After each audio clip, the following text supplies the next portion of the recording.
देखिए first question यहाँ पर कह रहा है कि निम्नलिखित में से वेक्टर राशि है कि हमारी वेक्टर राशियाँ क्या होती है। देखो जो राशियाँ सदिश राशियाँ होती है उसे हम वेक्टर राशि बोलते हैं और इसमें परिमाण और डायरेक्शन दोनों होती है।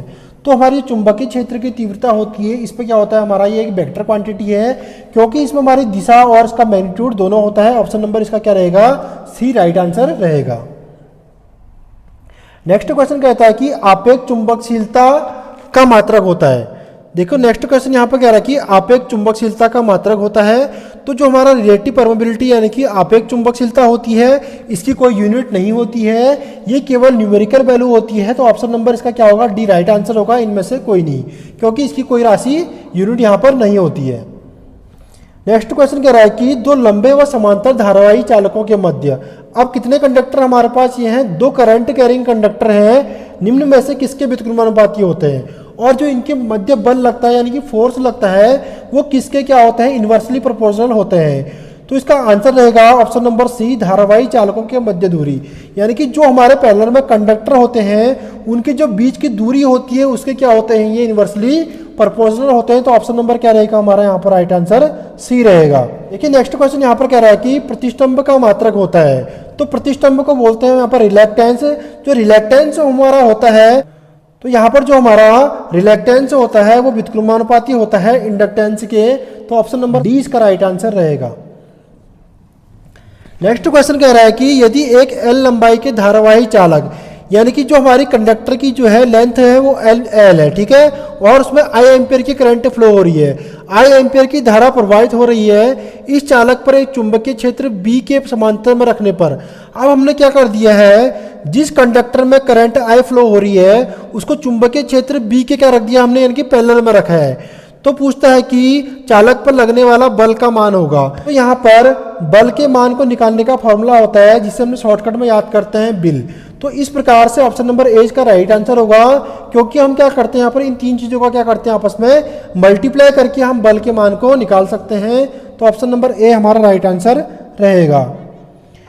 नेक्स्ट क्वेश्चन कहता है चुंबकीय तीव्रता तथा चुंबकीय बल के अनुपात को कहते हैं। तो क्वेश्चन कह रहा है कि चुंबकीय तीव्रता तथा मैग्नेटिक फोर्स के जो हमारा रेशियो होता है उसे क्या बोलते हैं, ठीक है, तो इसे बोलते हैं हम चुंबकीय प्रवृत्ति। तो ऑप्शन नंबर बी हमारा राइट आंसर रहेगा, चुंबकीय प्रवृत्ति। चुंबकीय प्रवृत्ति क्या होता है, देखो चुंबकीय तीव्रता और चुंबकीय बल का जो रेशियो होता है वही हमारा चुंबकीय प्रवृत्ति कहलाता है। नेक्स्ट क्वेश्चन कह रहा है कि चुंबकीय प्रवृत्ति की इकाई क्या होती है, यानी कि जो हमारी चुंबकीय प्रवृत्ति होती है इसकी इकाई यानी कि यूनिट क्या होती है। तो इसकी यूनिट होती है हेनरी पर मीटर। तो ऑप्शन नंबर 20 का राइट आंसर रहेगा, हेनरी पर मीटर किसकी यूनिट होती है, हमारी चुंबकीय प्रवृत्ति की। नेक्स्ट क्वेश्चन कहता है कि एक बी एच वक्र में यानी कि हम जब हिस्टैरिसीस लूप बनाते हैं उस पर हमारा बी एच कर्व बनता है। तो बी एच कर्व की बात कर रहे हैं, देखो हमारा जो एक्स एक्सेस में होता है वो बी कर्व होता है और जो वाई एक्सेस में होता है वो एच कर्व होता है। तो इसमें पूछता है कि बी एक्स एक्स के अनुदिश तथा एच जो होता है हमारा वाई एक्स के क्या होता है, अनुदिश होता है। तो ऑप्शन नंबर ए ही इसका क्या राइट आंसर रहेगा। तो यहाँ पर ये हिस्टैरिसीस लूप दिखाया गया है। तो बी एच वक्र हमसे पूछा है, देखो ये हमारा बी होता है और हमारा ये एच है। तो बी की जो पोजीशन होती है हमारी वो एक्स एक्सेस पे होती है और जो हमारा एच की जो पोजीशन होती है वो कौन से एक्सेस पे होती है, वाई एक्सेस पे। तो देखो यहाँ पर हमारा बी हम एक्स एक्सेस पे काम कर रहा है जिसको हम वर्टिकल एक्सेस भी बोल सकते हैं, और एच जो है हमारा किस एक्सेस पे काम करता है, यहाँ पर हॉरिजेंटल एक्सेस पे, ठीक है। तो ऑप्शन नंबर इसका राइट आंसर कौन सा रहेगा, ए रहेगा। देखो क्वेश्चन कह रहा है कि जब किसी चालक में विद्युत धारा प्रवाहित की जाती है तब यह, देखो जब किसी हम कंडक्टर में करंट को फ्लो कराते हैं तो ऑप्शन नंबर फर्स्ट कहता है कि चुंबकीय क्षेत्र उत्पन्न होता है। तो चुंबकीय क्षेत्र में उत्पन्न होता है, ठीक है।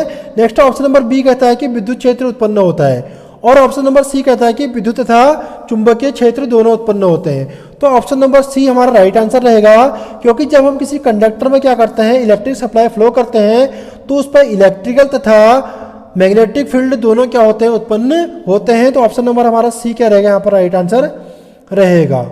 नेक्स्ट क्वेश्चन कह रहा है कि एक ही चुंबक के दोनों ध्रुवों की सामर्थ्य होती है, यानी कि जो हमारा एक चुंबक के दो पोल होते हैं, एक पोल हमारे पास नॉर्थ होता है दूसरा क्या होता है, साउथ होता है। तो इनकी कह रहा हो सामर्थ्य यानी कि शक्ति की बात कर रहा है। तो चाहे पोल नॉर्थ हो चाहे साउथ हो, अगर वो एक ही चुंबक के होते हैं तो उनकी जो सामर्थ्य होती है वो क्या होती है, समान होती है। अगर चुंबक वहाँ पर अलग अलग होंगे तब हम कह सकते हैं किसी की ज़्यादा भी हो सकती है और किसी की कम भी हो सकती है। तो क्वेश्चन पूछ रहा है एक ही चुंबक, ये हमको नोट करना है कि एक ही चुंबक की बात हो रही है, तो जो दोनों पोलों की इसकी सामर्थ्य होगी, शक्ति होगी, वो क्या होगी, समान होगी। ऑप्शन नंबर ए क्या रहेगा, इसका राइट आंसर रहेगा। नेक्स्ट क्वेश्चन कहता है कि निम्न में से चुंबकीय पदार्थ है, यानी कि जो हमारा चुंबकीय पदार्थ है जिसको हम आसानी से क्या कर सकते हैं, चुंबक बना सकते हैं। नंबर 1 कह रहा है कि यहाँ पर चांदी, तो चांदी हमारा क्या होता है, चुंबकीय पदार्थ नहीं होता है। दूसरा आ रहा कांच, ये भी नहीं होता है। तीसरा कह रहा सी लकड़ी। तो नेक्स्ट ऑप्शन है देखो निकिल। निकिल जो हमारा होता है एक फेरोमैग्नेटिक मटेरियल होता है जिसको हम आसानी से क्या कर सकते हैं, चुंबक बना सकते हैं। तो हमारा कैसा हो गया, चुंबकीय पदार्थ हो गया। ऑप्शन नंबर डी क्या रहेगा, इसका राइट आंसर रहेगा। नेक्स्ट क्वेश्चन कहता है चुंबकीय क्षेत्र को मापा जाता है, यानी कि जो हमारा मैग्नेटिक फील्ड होता है उसको हम किस चीज़ से मापते हैं। देखो मैग्नेटिक फील्ड जो होता है वो एक प्रकार का फोर्स होता है, यानी कि बल होता है। बल को हम किस में मापते हैं, न्यूटन में मापते हैं। तो चुंबकीय क्षेत्र को भी किस में मापेंगे, हम न्यूटन में मापेंगे। ऑप्शन नंबर बी इसका क्या रहेगा, राइट आंसर रहेगा। नेक्स्ट क्वेश्चन कहता है कि लोहा, निकिल, कोबाल्ट होते हैं, यानी कि जो हमारा लोहा होता है, निकिल होता है और कोबाल्ट होता है, ये किस प्रकार के मटेरियल होते हैं। तो ये कैसे होता है, देखो हमारे तीनों हमारे फेरोमैग्नेटिक मटेरियल होते हैं, क्योंकि इसको हम क्या कर सकते हैं, आसानी से मैग्नेट बना सकते हैं। तो ऑप्शन नंबर हमारा क्या रहेगा, ए रहेगा, लौह चुंबकीय पदार्थ। लौह चुंबकीय पदार्थ को हम क्या बोलते हैं, फेरोमैग्नेटिक मटेरियल बोलते हैं। और जो फेरोमैग्नेटिक मटेरियल होते हैं इनकी जो चुंबकशीलता होती है वो एक से काफी ज्यादा होती है, क्योंकि इनको आसानी से क्या कर सकते हैं, हम चुंबक बना सकते हैं।